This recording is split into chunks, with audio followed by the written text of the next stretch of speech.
Imagine a world where one city ruled over continents, where emperors were treated as gods and legions marched across deserts, mountains, and seas, where one word, Rome, meant power, order, and civilization.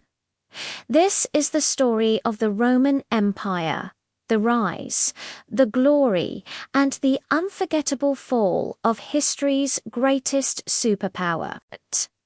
Our story begins not in marble palaces, but beside a muddy river. The Tiber around 753 BCE. Legend says Rome was founded by twin brothers, Romulus and Remus, sons of the war god Mars, who were raised by a she-wolf. Romulus would kill his brother and give his name to the city, Roma. But myths aside, early Rome was just a small settlement caught between powerful neighbors. It started as a kingdom, but the Romans, never fond of absolute power, overthrew their last king and swore, "Never again shall one man rule Rome."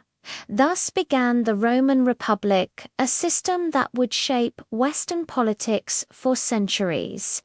The Republic wasn't a democracy as we know it. Power lay with two elected consuls and a senate of aristocrats. But the commoners, the plebeians, fought for their rights, winning their own councils and the sacred power of veto, Latin for "I forbid." This delicate balance of ambition and control was designed to stop any single man from seizing power. But ambition always finds a way. To survive, Rome had to expand, and it did so with terrifying efficiency. By the 3rd century BCE, Roman legions had mastered the art of war. They faced their greatest test in the Punic Wars against Carthage, led by the legendary general Hannibal. Hannibal crossed the Alps with war elephants, a feat so daring it seemed impossible. For years he ravaged Italy but never took Rome itself. In the end, Rome struck back, defeated Hannibal, and burned Carthage to the ground. By 146 BCE, Rome ruled the western Mediterranean, but with conquest came corruption. Rome had become an empire in everything but name-rich, vast and full of slaves. But the gap between the elite and the poor was widening fast. Two brothers, Tiberius and Gaius Gracchus, tried to reform the system by giving land back to the poor. Both were assassinated. Violence had entered Roman politics, and it would never leave soon. Generals like Marius, Sulla, and Pompey began to use their legions not for Rome but for themselves. And then came a man whose name would echo for all time: Julius Caesar. Caesar was charming, ruthless, and brilliant. He conquered Gaul, modern-day France, bringing him immense wealth and fame. The Senate grew afraid and ordered him to disband his army. Caesar refused. In 49 BCE, he crossed the Rubicon River, a direct act of rebellion, and uttered the immortal words, "Alea iacta." Isti, the die is cast.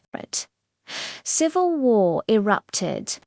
Caesar emerged victorious and was declared dictator for life. He reformed the calendar, rebuilt cities, and brought a brief peace.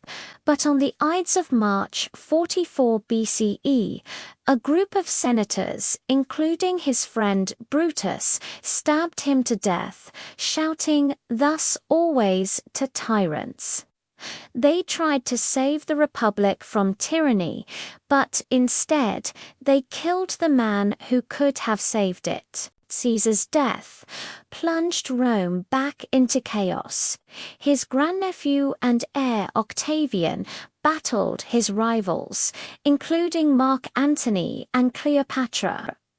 At the Battle of Actium, Octavian's navy destroyed their forces.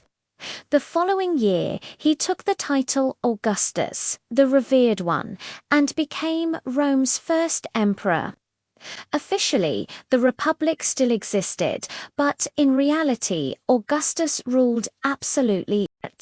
Under him, Rome entered a golden age, the Pax Romana, or Roman peace, roads, aqueducts, and laws connected an empire stretching from Britain to Egypt.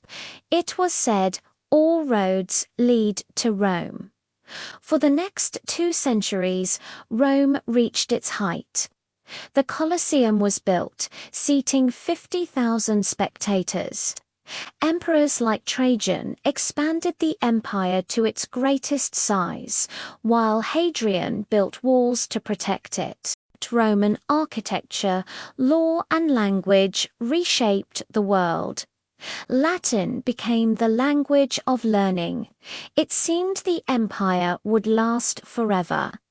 But after centuries of power, Rome began to rot from within. Corruption spread, the army became loyal to generals, not Rome. Economic troubles mounted in the 3rd century. Crisis hit hard as dozens of emperors rose and fell. The empire split into East and West, and waves of barbarian invasions swept across the borders. Rome itself was sacked in 410 CE by the Visigoths, the first time the Eternal City had fallen in 800 years. By 476 CE, the Western Roman Empire was gone. The empire that began with a Romulus ended with one. But the story doesn't truly end there. The Eastern Roman Empire, known as Byzantium, survived for another 1,000 years, preserving Roman law and culture. And even after its fall, Rome's shadow lingered. Every empire since has borrowed something from Rome: its laws, its language, its dream of order from chaos. Rome became more than a city, it became an idea. From a village of shepherds to an empire of marble, the Roman Empire rose, shone, and fell. But perhaps it never truly vanished, because as long as we build roads, create laws, and dream of greatness, Rome still lives. Thanks for watching, and if you enjoyed this journey through history, don't forget to like and subscribe for more.